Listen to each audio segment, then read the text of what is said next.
Hi guys, welcome to my channel. Today's video is going to be about Jeffree Aina and the situation surrounding her candle naming and the End SARS movement and a lot of that. And I'm just going to preface this video by saying I am not Nigerian, so I'm not trying to step on anybody's toes by making this video, but I do think that this situation in particular does lend to kind of bigger things in social media's culture that I think a lot of us can relate to and know about. So I think that there's like a bigger story to tell with this. So that's why I'm doing this video, just because I think that what's happening is very interesting, and that's really it. I'm not trying to step on anyone's toes or invalidate anyone's, experiences or anything of that nature. I'm really just trying to kind of talk about the situation and kind of lead to more to bigger concepts in social media culture in general. So before I do get into it, please go ahead and give this video a big thumbs up. Go ahead and subscribe to my channel and follow me on Twitter. My Twitter will be in the description below, and turn on the post notifications so that you're notified of the next time that I post a video. And I will post a video relatively soon. I have another video coming out pretty soon, so I'm not just gonna go MIA again after this video, I promise. Okay, so yeah, let's just go ahead and get into the video. All right, so today we're talking about Jeffree Aina, and if you don't know who that is, Jeffree Aina is a beauty YouTuber who has been in the game for a very long time, easily over a decade.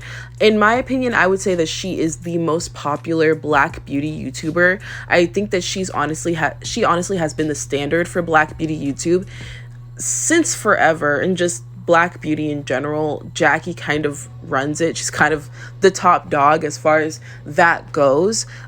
Personally, I've been watching Jeffree for years at this point. She taught me how to do makeup. I remember after high school, once I graduated high school, I really started to get into makeup, and Jeffree Aina taught me everything I knew. And I really looked up to her because she talked a lot about shade range. She really talked a lot about shade range. That's what I really liked about her, was that she was advocating for girls who were much darker than she was. And I really liked that about her. And I just liked how she did Black girl friendly makeup, and she really taught me how to do my makeup. So in a lot of ways, I feel like I owe Jeffree Aina a lot. But she's not one of those YouTubers that is without controversy. I think there's always been kind of things about her that people don't like. Some things I think people should be on her side about, especially when it came to the Jeffree Star situation and how he called her a gorilla, which I did make a video about, and I will link that in the description below just so that you can see that video, because yeah. But in some ways, people think that she can kind of be self-serving, and how her advocacy can kind of only go so far, or at least that's what I feel like I've seen about Jeffree. And I never really paid it much attention, because I feel like people say that about a lot of influencers, and I think that people only say that about a lot of influencers because they don't speak up in the ways that they want them to speak up. They want the influencer to speak up or say things, and I honestly feel like people think that they can run influencers just by threatening cancellation, and that I cannot stand behind. So I felt like for a long time that's what people did to Jeffree. But I do think that there is validity in what people are saying in this particular situation, which we are going to get into right now. So Jeffree and her fiance Dennis, they recently launched a new line in their Forever Mood candle company that they own together, and they've had for a while, and that has done very well for itself. They've done very well. And so they launched this new line, and it is a clearly like Nigerian cultural themed line. I'm pretty sure both of them are Nigerian. I know that Jeffree is Nigerian, but I'm pretty sure both of them are. And so they launched this line together, and one of the candles caused a lot of controversy. So there were 4 candles in this line, and one of the candles was called Soros. I probably completely butchered that pronunciation, I'm so sorry, but it translates to speak up in Yoruba. Hopefully I'm saying these right. If I'm not, I apologize in advance, but yeah, we're just gonna try to get through this. But yeah, so it translates to the term speak up. And a lot of people found issue with this because they felt like Jackie did not speak up properly about the End SARS movement that was happening in Nigeria. So I found this excerpt about what End SARS is, and feel free to pause and read. But basically, again, End SARS is about police brutality in Nigeria. And it was really at its height in 2020, right around obviously the time that the Black Lives Matter movement was really at its height in America. And I think that they really go hand in hand, because the Black Lives Matter movement obviously it has a lot to do with police brutality and combating police brutality specifically against Black people, whereas End SARS is also talking about the police brutality against Nigerians, and how police have killed thousands of Nigerians in Nigeria for probably a long time, way before this movement started. And this movement started really to combat that. So I think that they definitely go hand in hand. And a lot of people found issue with the fact that Jackie Aina was very vocal about the Black Lives Matter movement, which I definitely can attest to, that she was very vocal about the Black Lives Matter movement in America during its height, along with obviously pretty much every other influencer. She was definitely vocal about it and has always been vocal about Black American issues, but people took issue with the fact that she wasn't vocal about the End SARS movement really at all, until people kind of jumped down her throat about it and were really like, hey, you can talk about the Black Lives Matter movement, but when it comes to End SARS, when it comes to, her culture in Nigeria, she didn't really have anything to say. And so I'm just going to go ahead and show you this TikTok that I found that I feel like was talking about the situation and just talking about how people felt about, Jackie's kind of selective way of speaking up about certain things, but not others. Jackie, what is this? What is this? For all the people that don't know, that aren't Nigerian American or Nigerian, End SARS was a movement that happened in Nigeria, and thousands of Nigerians died, especially Yorubas, passed away. And Jackie Aina is literally trying to profit off of the same exact things that she and other influencers were dragging brands from trying to profit off of BLM movement. And here you are going around trying to capitalize over dead people. Like, I need answers. Is the money going to the victims? I mean, it's really hard to even find the victims in Nigeria. You would have to go to Nigeria and knock door to door to ask who are the victims of End SARS. And last time I checked, you posted a perfume fragrance and people had to beg you to post about End SARS. And Soros, okay?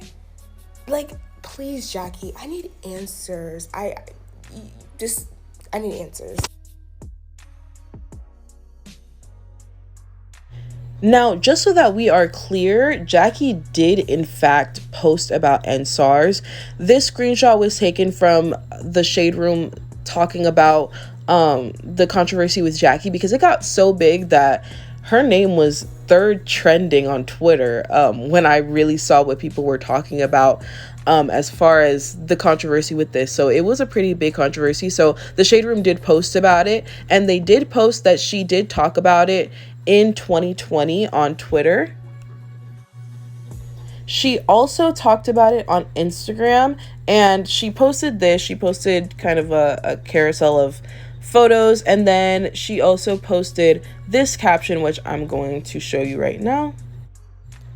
She said, "I don't know how else to say this, but I don't know how anyone who follows me can see what is happening in Nigeria, see my IG stories, see the stories I have been amplifying, and not feel compelled to share.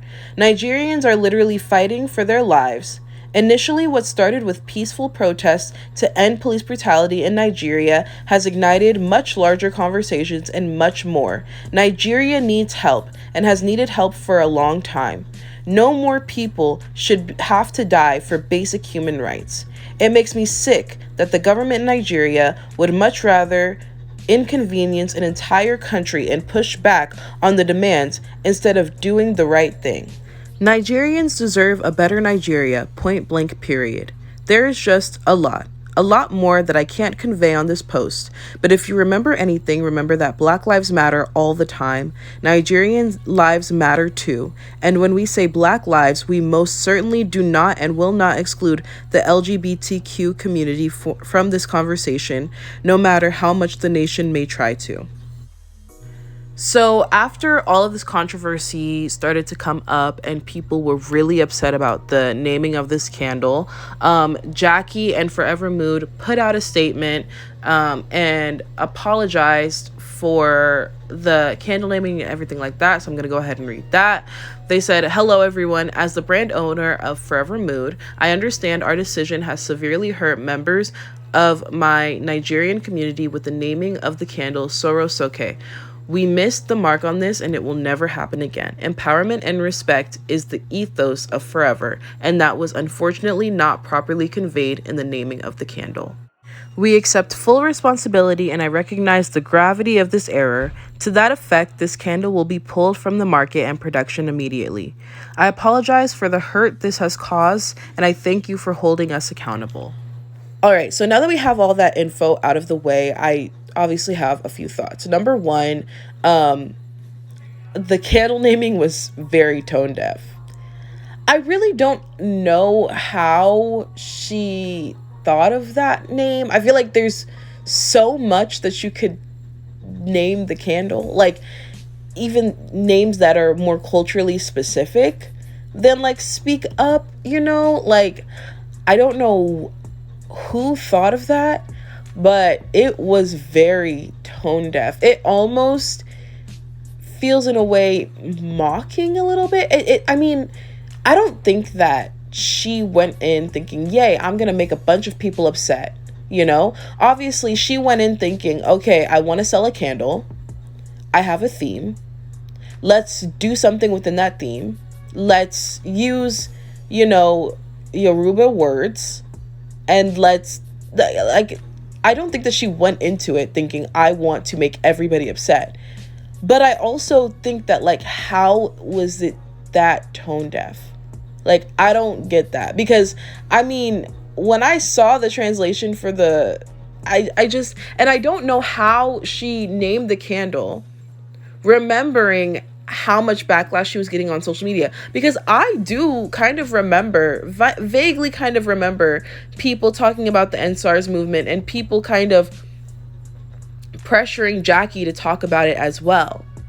And if we're talking about production of she couldn't have not remembered that when they were making this line, because obviously the line has to be in production and has to be in the works probably months in advance. So we're looking at something that had happened probably a year ago from when she started production of these products. I don't know how she didn't remember kind of the backlash that she was getting for not speaking about the SLURS movement. So I don't know how the name even went through. You get what I'm saying? I don't know how that even worked, because she had to remember getting dragged for not speaking up. I think I don't get it. Maybe she thought that the posts that she did finally put up were enough to where people were like, oh yeah, she did speak up. That's a good candle, because she does speak up about a lot of things. That's what's also very interesting about the situation, is that Jackie, in my opinion, she has spoken up a lot about Black issues, but I think that what the issue is that Jackie is American. So she's going to speak about things that are right in front of her. She's going to speak about the shade ranges in makeup because that's right in front of her. That is directly affecting her. She's going to talk about the Black Lives Matter movement because she lives in America. You get what I'm saying? So I think that that's where the disconnect is. And for Jackie, it kind of puts her in a tough situation, because if you're going to speak up about everything. And I think that's where people are finding issue with her. And I think that's where it becomes a bigger conversation about social media and influencers speaking up about certain things and not speaking up about other things. This is a conversation we've had on social media for a very long time at this point, because now everyone wants to be an activist. Now everyone wants to be Dr. King. Everybody has something to say, but they don't have something to say about everything. And with social media, we have been introduced to so many social movements that back in the 80s or 90s, we wouldn't have known about. You know, there are so many things around the world that we are being introduced to. So many human rights violations around the world that we are now being introduced to that we wouldn't have been introduced to if we didn't have social media. And so influencers, being the people that really influence social media, really influence what people talk about, they're now being held accountable for speaking up about certain things but not speaking up about other things. And I think that it can kind of be a catch-22 for a lot of influencers who, you know, want to use their platforms but don't want to use their platforms about everything. Now, with Jackie, I think that the criticism is a lot more valid than I think other criticism of other influencers can be, just because she talks about being Nigerian. It's not as if she has distanced herself, or it's not as if, you know, she's Nigerian but she doesn't connect with it or anything like that. She's very much Nigerian. So it's more valid to talk about how she talked about the Black Lives Matter movement fervently and was very into it. But with the SLURS movement, it took a long time for her to say something, and it took people saying, hey, use your platform for this, for her to speak about it. I do think that there's validity in that. But when we talk about just this phenomenon in general, I don't think that it's very valid to push someone to talk about something, because all you're going to get is something that's not genuine. You're not going to get a genuine advocate for whatever the issue might be. Whenever you force somebody to say something, or else you will go and harass them about it, or you'll talk about them poorly about it, when you do finally get what you wanted, you're then going to just go back and say, well, you should have talked about it earlier. Well, you don't seem to be that enthusiastic, or you don't seem to be that much of an advocate, or it seems fake. So you're pushing people to be these advocates and these activists that they didn't want to be in the first place. And that is only going to cause more issues rather than any real solutions, or really any good coming to the movement that you're talking about in the first place. It then becomes about this influencer. It's not about the movement anymore. Now, on the influencer end, I think that this is a very interesting discussion.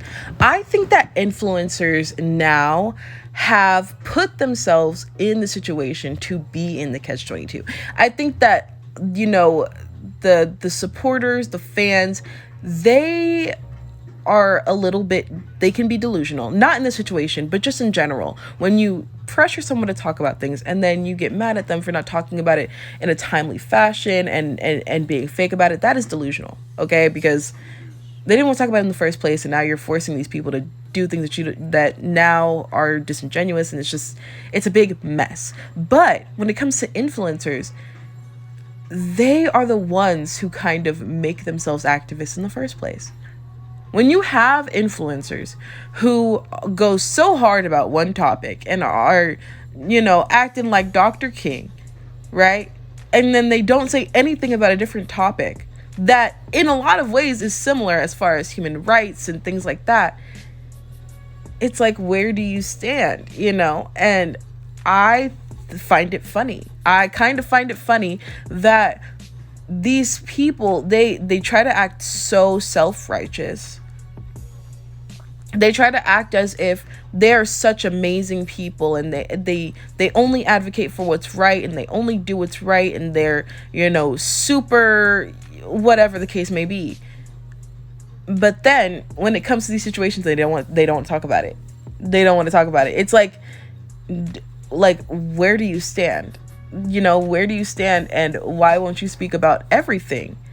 and they make themselves these activists and these advocates. And, you know, I know people who actually do talk about everything. They will literally post about everything. My best friend, she posts about every single human rights issue ever.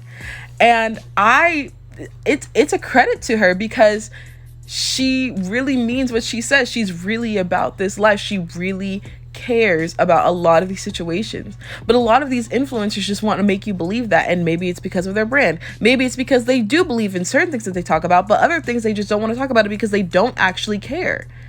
And I think that we need to start differentiating between what influencers actually care about and what they feel like they're forced to talk about. I think that we did a lot of that. We started to realize that with the Black Lives Matter movement, but in every situation, and even with celebrities, I think this is even a bigger topic with celebrities. Most of these celebrities, I know they don't care about any of the things that they talk about. It's more so just to try to keep everyone else appeased and entertained and happy. So now the question is, where do we go from here? As someone who's a part of the audience, as someone who's a part of the onlookers, one thing that I have had to teach myself is that these people are human.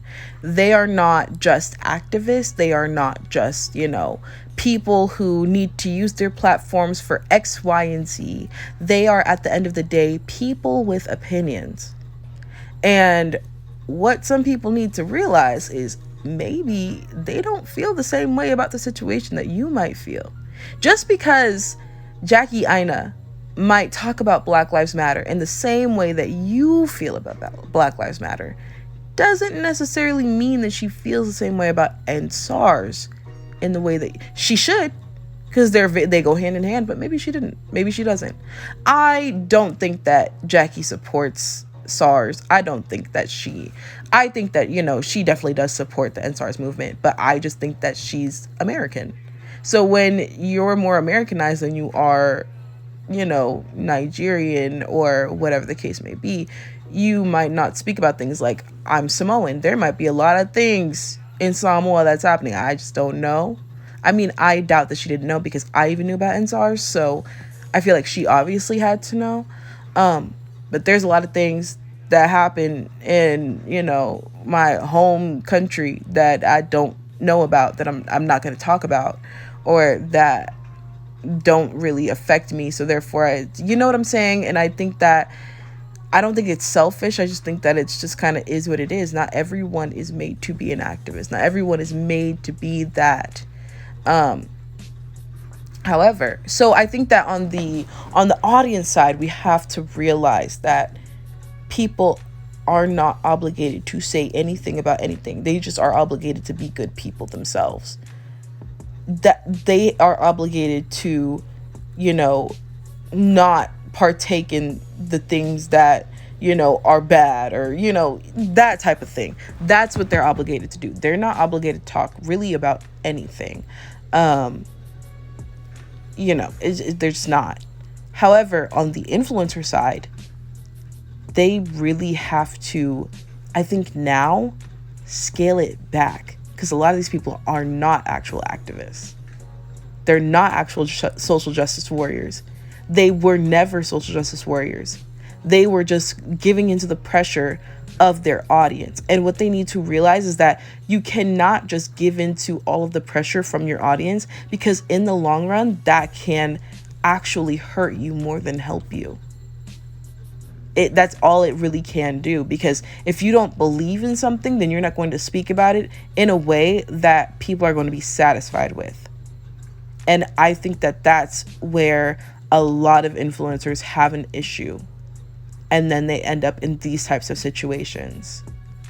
Now with Jackie, I do think that it's different. I think that a lot of the criticism towards her is valid, especially with the naming of the candle. That was very tone deaf, and I do think that she is being held accountable for something that she did wrong. I do think that it was wrong of her. But I think in general, a lot of influencers have had this issue where they give in too much to their audience, and now they're dealing with situations where people are like, well, you don't really care. You're not really an activist. You don't talk about this. Therefore, you're not really the X, Y, and Z. And it just keeps going on. And so I think that you're going to see, hopefully, this is what I hope. I hope we see a lot of influencers actually scale it back, because all it's going to do is be detrimental to them in the long run, because we're just going to start to have controversies and all of it. We've had so many of these types of situations where it stops talking about the movement, it just starts talking about the influencer in a bad, negative light, but you're really just getting them more attention, more press, and it's not really helping the situation. So I just think that influencers should scale it back, and I think that that would really help them in the long run.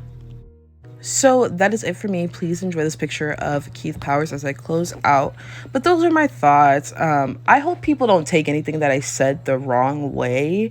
I'm not here to say that we shouldn't talk about NSARS. I think NSARS is a very great movement. That they're advocating for people to keep their lives. That's always going to be a good movement. And I think police brutality has been such an issue around the world that these movements are necessary and needed, so that people don't just look at the police and think that they're just always good, because clearly they're not. If you're out here killing people, you need to be held accountable for that. So I think that it's a great movement, and I do think that what Jackie did was very tone deaf. What she put out there was very tone deaf, and I do think that she should have said something about that situation, especially because she talks a lot about being Nigerian. She put herself in this position to be an advocate for Black people, yet she had to be pushed and forced to talk about an issue that concerns Nigerian Americans, and it's about police brutality, which is something that she was talking about already with the Black Lives Matter movement. So it's just, I do think that she was definitely in the wrong in the situation, and I do think that people are rightfully holding her accountable. But I also, again, like I said, I do think that we kind of put influencers in a catch-22, and they put themselves in a catch-22. So I do think that we should see a shift in influencer culture as far as it relates to activism and being social justice warriors. I think that there should be a shift, because it'll just help in the long run if people are more selective about what they talk about, and they talk about things in a meaningful, real way, a genuine way. I think that that's going to be the best way to advocate for anything, is if you actually believe in it. So yeah, that's it for me. If you did enjoy this video, please go ahead and give it a big thumbs up. Go ahead and comment down below what you think about the situation. Do you think that Jackie was in the right? Do you think she was in the wrong? Go ahead and comment that down below. Please do subscribe to my channel and turn on the post notifications so that you're notified of the next time that I post a video, and follow me on Twitter. My Twitter will be in the description below. And yeah, that's going to be it for me. Thank you again so much for watching, and I will see you in my next one. Bye.